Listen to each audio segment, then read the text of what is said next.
Olá, Deus abençoe a sua vida, Deus abençoe esse dia. Vamos continuar a nossa leitura do livro de Eclesiastes, agora o capítulo 7, 8 e o capítulo 9.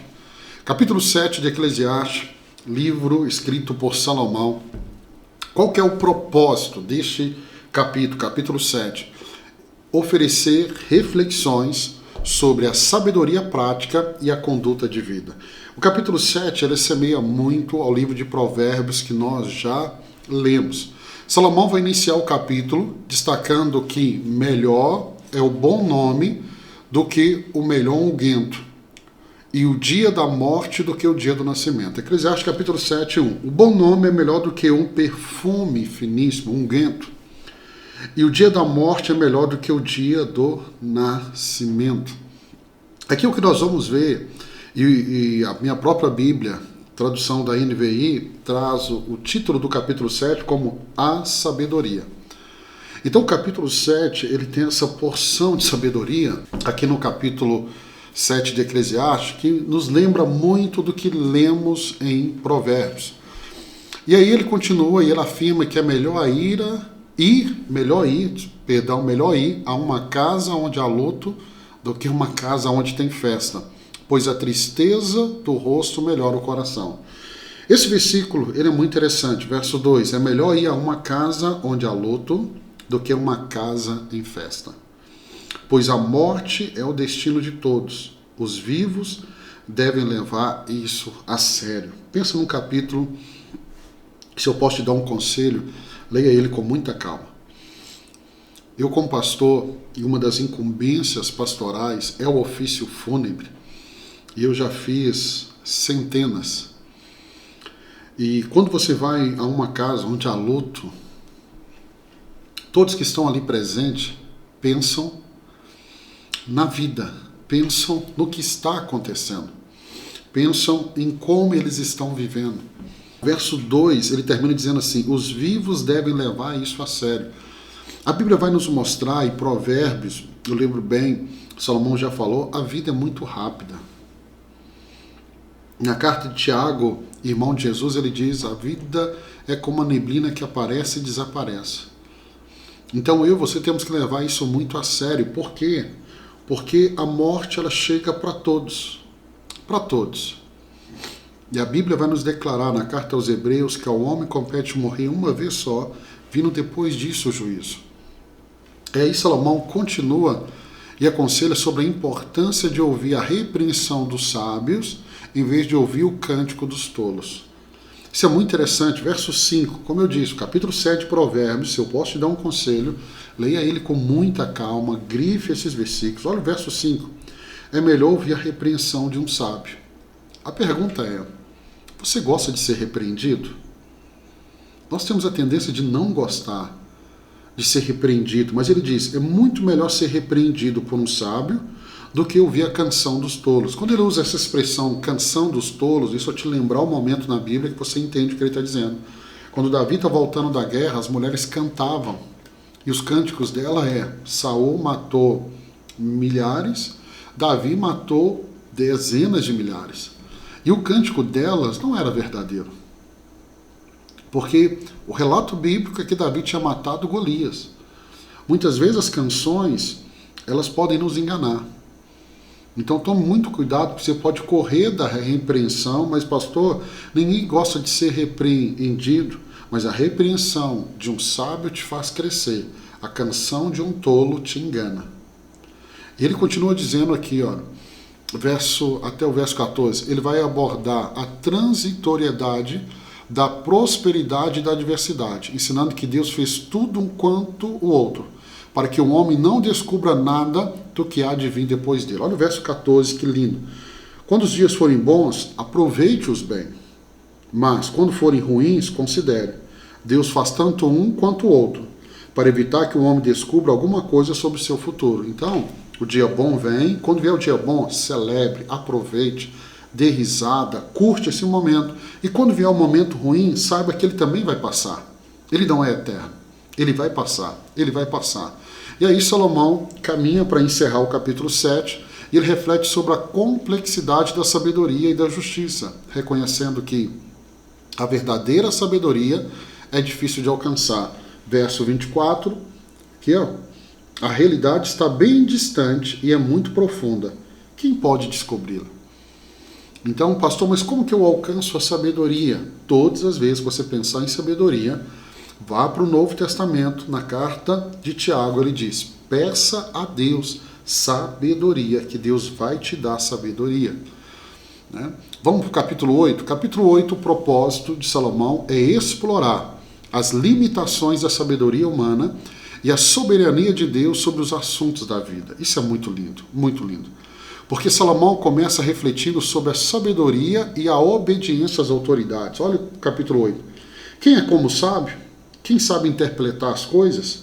A sabedoria de um homem alcança o favor do rei e muda o seu semblante carregado.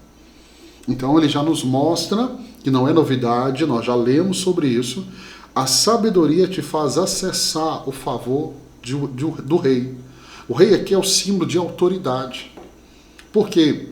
Porque quem está num nível de autoridade alta, ele não quer ouvir qualquer coisa, mas ele ouve um sábio. Ele ouve um sábio. E aí ele continua nos mostrando, e ele observa que há justos que sofrem e ímpios que prosperam, concluindo que isso tudo é vaidade. Esse não é um assunto também novo. Por quê? Nós vimos nos Salmos, por exemplo, Salmo de Asaf, onde ele entra em crise, porque o ímpio está prosperando e o justo não. Só que ele está dizendo, é tudo vaidade, é tudo passageiro, e eu e você temos que entender. Podemos e devemos buscar o melhor e viver o melhor dessa terra. Vamos chegar no livro de Isaías e vamos ler sobre isso. Mas não podemos perder a eternidade. Temos que olhar para a eternidade. Porque essa vida é passageira. Nós vimos capítulo 7. É passageira. Então, quando ele fala que é vaidade, se apegar à realidade apenas dessa vida, isso é vaidade. Isso é loucura, porque isso vai passar, isso é transitório. E nós temos que viver nesse mundo, mas olhando para a eternidade. Aí Salomão vai ensinar também que ninguém pode compreender completamente a obra de Deus que é realizada debaixo do sol. Ainda que o sábio procure entender, não a descobrirá. E o verso 17. Eu gosto de trazer esse texto ao meu coração.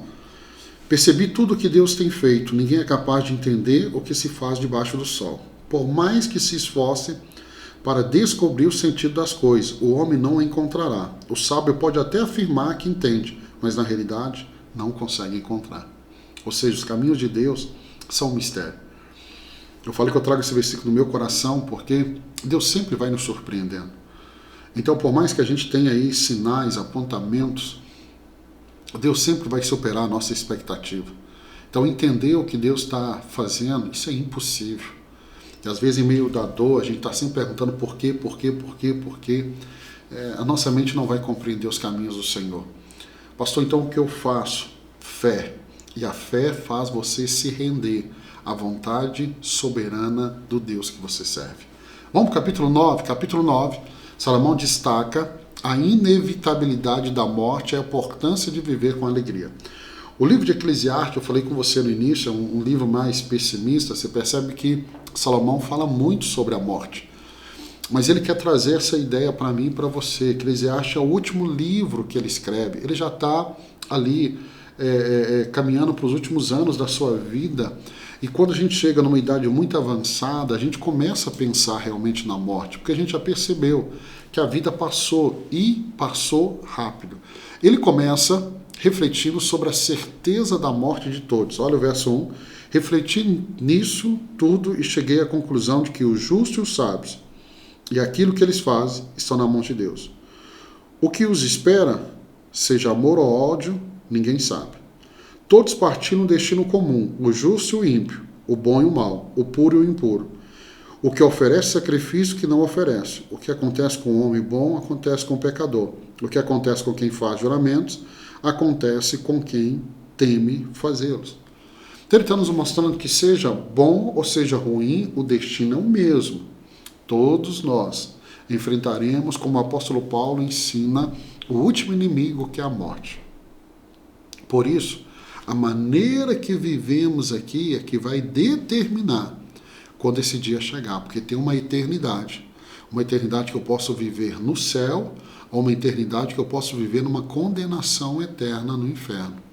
Ah, pastor, eu estou lendo a Bíblia com o Senhor, mas eu não acredito nessa questão de inferno. Então você não acredita na palavra de Deus. Se tem céu, tem inferno. Mas Deus não é amor? Sim, Deus é amor, mas a Bíblia diz que Deus é ira. E o inferno é apenas resultado das minhas obras, das minhas escolhas, da maneira que eu escolhi viver nesse mundo. E aí ele vai continuar. Deixa eu ler o verso 4 para você. Verso 4. Quem está entre os vivos tem esperança. Até um cachorro vivo é melhor do que um leão morto. Então ele está dizendo, enquanto você tem vida, você tem esperança. Essa comparação eu acho linda, de um cachorro e um leão. Porque um leão é infinitamente, a visão, a expectativa é muito maior.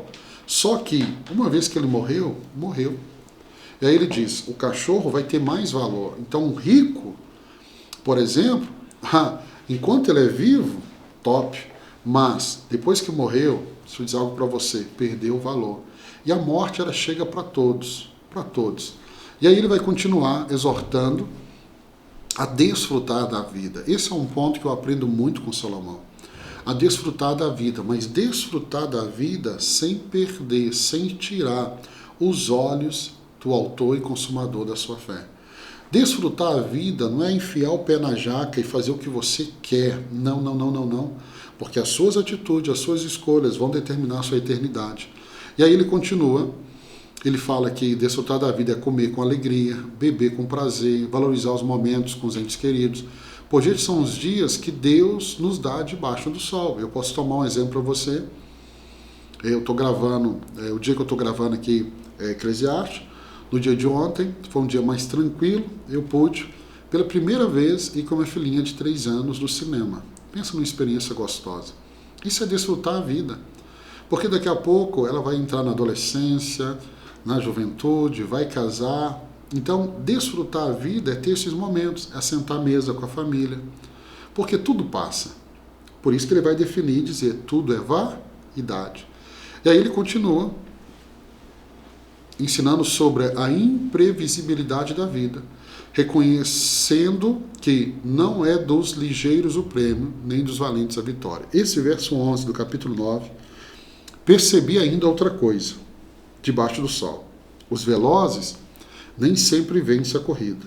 Os fortes nem sempre triunfam na guerra. Os sábios nem sempre têm comida. Os prudentes nem sempre são ricos. Os instruídos nem sempre têm prestígio, pois o tempo e o acaso afeta a todos. Então, quando você pensa numa corrida, você pensa assim, quem tem mais velocidade é o que vai vencer. Normalmente é assim, mas ele diz, nem sempre. E ele diz aqui, ó, por quê? Porque o tempo e o acaso afetam a todos. Ou seja, não é porque eu sou veloz que eu tenho a garantia que eu vou ganhar. Existe N possibilidades de acontecimentos que possam me impedir de chegar aonde eu tanto desejo. A única certeza que eu tenho é, para chegar e vencer uma corrida, é se Deus determinar, porque o homem não pode receber coisa alguma se do céu não for dado. E aí ele vai terminar o capítulo 9 com uma reflexão sobre a sabedoria, afirmando que mais vale a sabedoria do pobre do que a insensatez do rico. Olha que coisa linda. Mais vale a sabedoria do pobre do que a insensatez do rico. Que ele nos mostra. Eu posso ser rico, eu posso ter muito recurso financeiro, mas se não tiver sabedoria, eu vou gerar apenas morte, destruição, problema com essa riqueza. Por isso que é o conselho que vimos em Provérbios, aqui em Eclesiastes ele está trazendo. Busque a sabedoria. Busque a sabedoria. Filipenses capítulo 4, verso 4, carta do apóstolo Paulo aos Filipenses diz assim, regozijai-vos sempre no Senhor. Outra vez vos digo, regozijai-vos. Esse regozijai-vos aqui de Filipenses é um conselho do apóstolo Paulo a essa igreja. Regozijai-vos sempre. É uma exortação a aproveitar a vida. E olha que Paulo, quando fala sobre regozijar, ele está em uma prisão em Roma. Já um velho, como ele próprio diz lá em Filemão, Paulo velho. É alguém que tem experiência e ele está escrevendo a essa igreja que ele tanto ama, dizendo assim: regozija, aproveite a vida, se alegre, porque a vida passa rápido e amanhã, pensamento de Paulo, eles poderiam estar numa condição como a de Paulo, no corredor da morte. E ali, quando chega esse momento de aproximar o dia da nossa partida, de estarmos com o Senhor, o que vale a pena é como vivemos e para quem vivemos. Que você viva para a glória de Deus. Paulo diz: quer comais, quer bebais, tudo que você for fazer, faça para a glória de Deus. Se você não fizer para a glória de Deus, como disse Salomão, é tudo vaidade. Que Deus abençoe sua vida, Deus abençoe esse dia. Amanhã, se Deus permitir, nós vamos estar aqui com mais 3 capítulos, capítulo 10 ao capítulo 12. Deus te abençoe.